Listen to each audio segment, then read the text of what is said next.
Hello, my name is Jiso and I'm reading Master Dōgen's Shōbōgenzō, and we are on chapter 56, Senmen, washing the face. Sen means to wash and men means face. Idealistic religions generally revere only the spiritual side of the world. Everyday activities such as eating meals, getting dressed, washing the face, and taking a bath are not considered to be religious practices. Buddhism, however, is a religion based on the real world. These everyday activities are important religious practices without which there can be no Buddhist life. This is why, when a Chinese Buddhist master was asked by his disciple, "What is the fundamental principle of Buddhism?" the master answered, "Wearing clothes and eating meals." Master Dōgen put the greatest value on the practice of washing the face. In this chapter, he explains the Buddhist meaning in the daily activities of taking a bath and washing the face.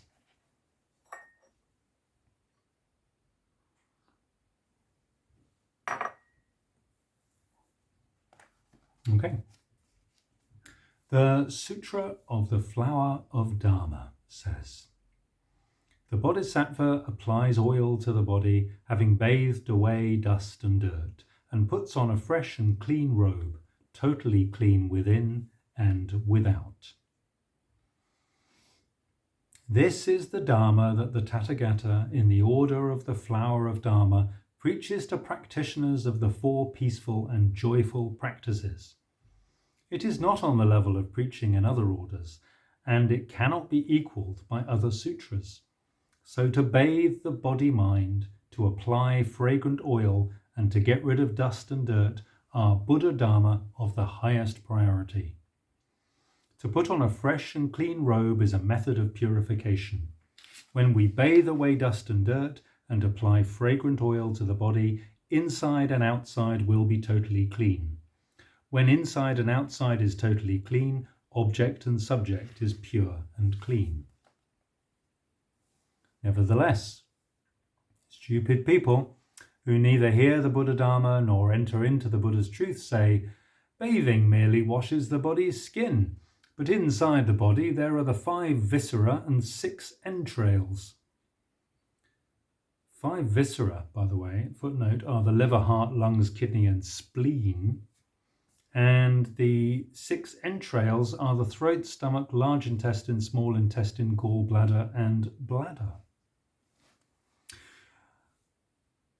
Let's continue that quote. "Without bathing each of these," I seem to have gone a bit Yorkshire, "without bathing each of these, we cannot be pure and clean, so we need not necessarily bathe the body's surface."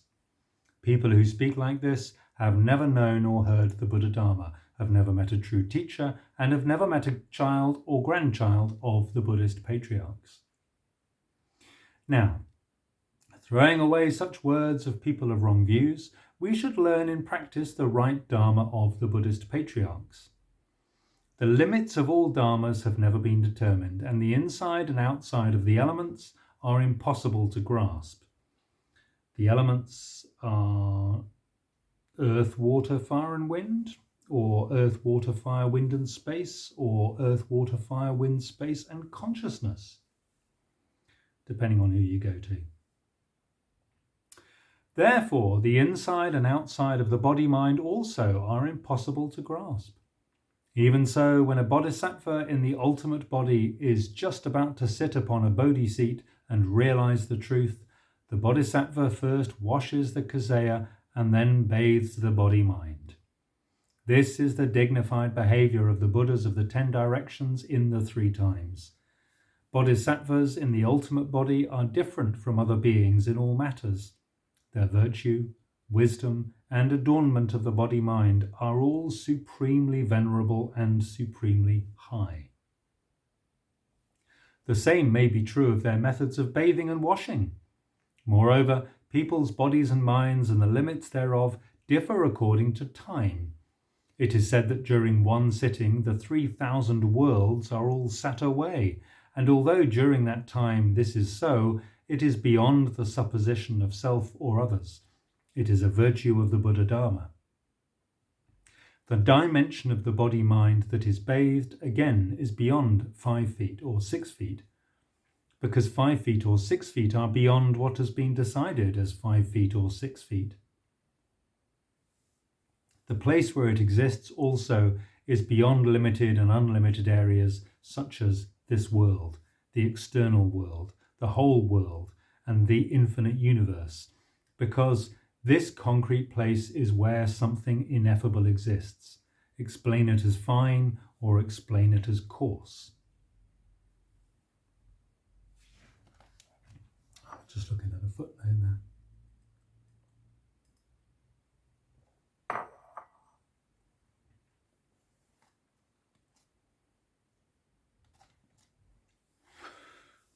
The dimensions of the mind, again, cannot be known by thinking and discriminating, and cannot be fathomed by not thinking and by not discriminating. Because the dimension of the body-mind is like this, the dimension of bathing is also like this. To grasp this dimension and to practice an experience, it is that which the Buddhas and the patriarchs guard and desire. We should not see our conception of ourselves as foremost, and we should not see our conception of ourselves as real. Thus, when we bathe and wash like this, we perfectly realize the dimension of the body and the dimension of mind, and we make them pure and clean. Whether the body-mind is the 4 elements, the 5 aggregates, or the immortal essence, in bathing, it can be totally pure and clean. The 5 aggregates, footnote, form, matter, perception, feeling, thinking, action, and consciousness.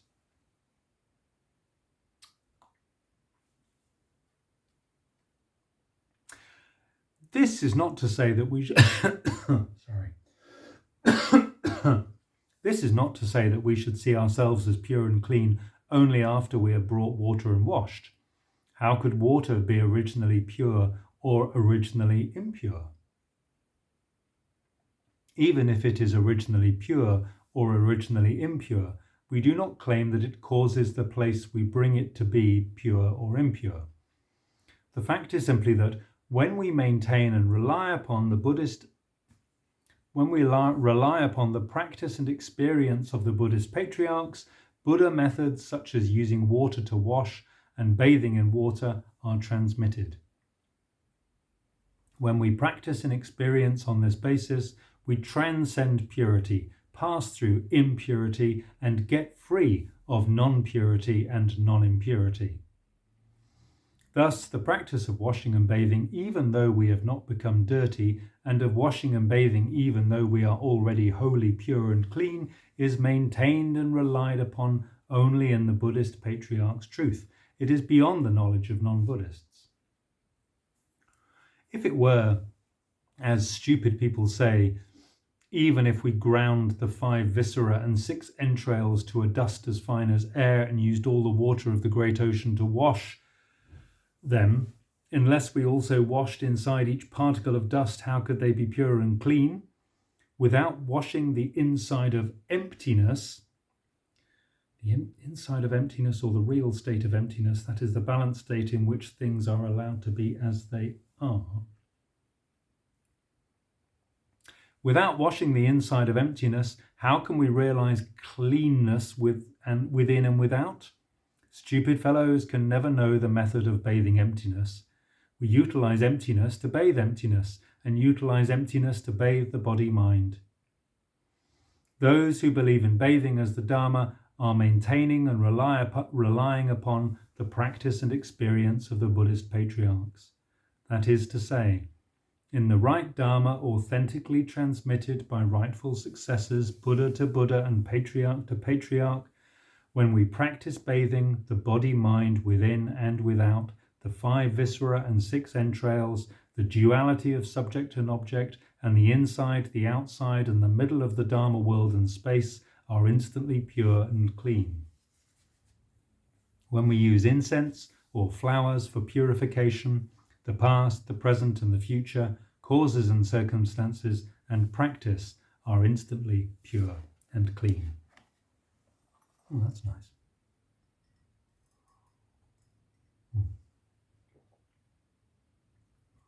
Tea.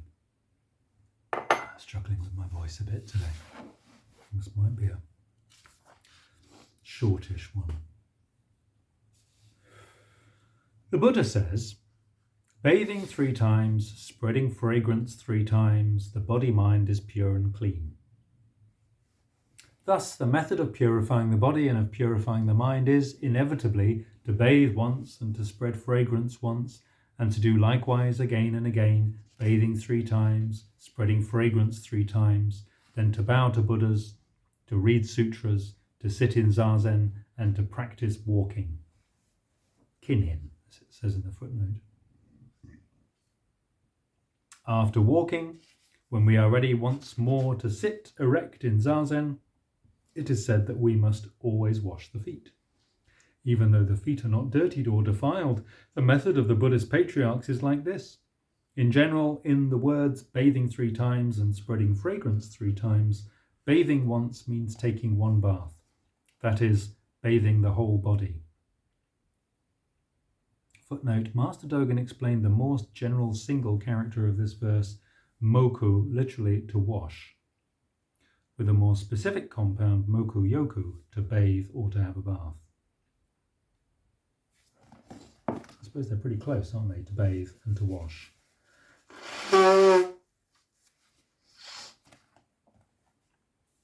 After so doing and getting dressed as usual, we burn some fine incense in a small censer and spread the fragrance inside the lapels, over the kasaya, around our sitting place, and so on.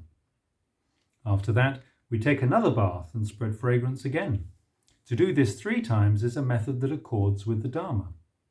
At this time, although the 6 sense organs and their 6 objects do not newly arrive, the virtue of purity is present. It manifests itself before us and is beyond doubt. The fact that, although we had not intended to dispel the 3 poisons and the 4 upset states, the virtue of purity has manifested itself before us at once is the Buddha Dharma. The 3 poisons are passion or greed, hatred or anger, and delusion or ignorance. Greed, anger, and ignorance.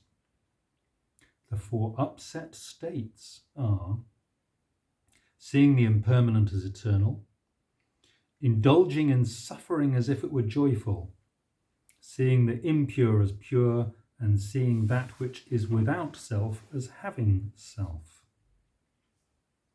Okay. Who could fathom it with the common intellect? What person could glimpse it with common eyes? For example, when we clean and purify aloes was relatively expensive incense. Ginkgo. Oh, I heard of ginkgo before. Sometimes obtained from waterlogged wood. Ginkgo. You have to look that up.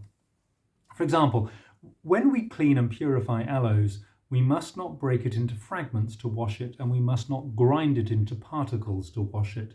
We can make it pure and clean by washing its body.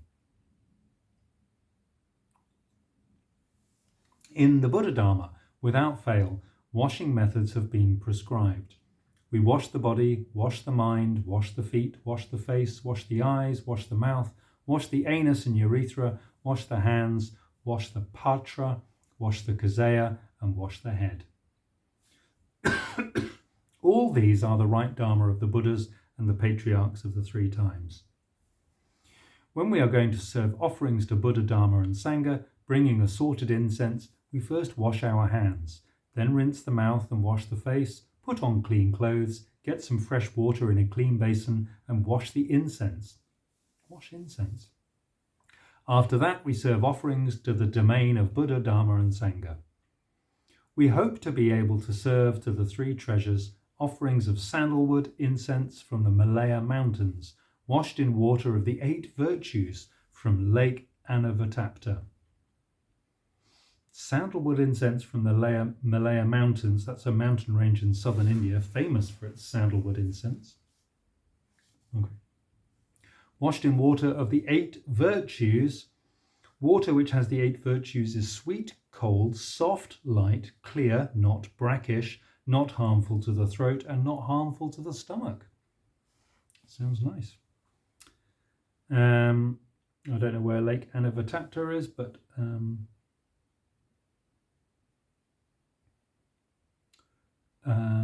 yeah. Right, I think that's enough for one day. Thank you for listening. Please take care.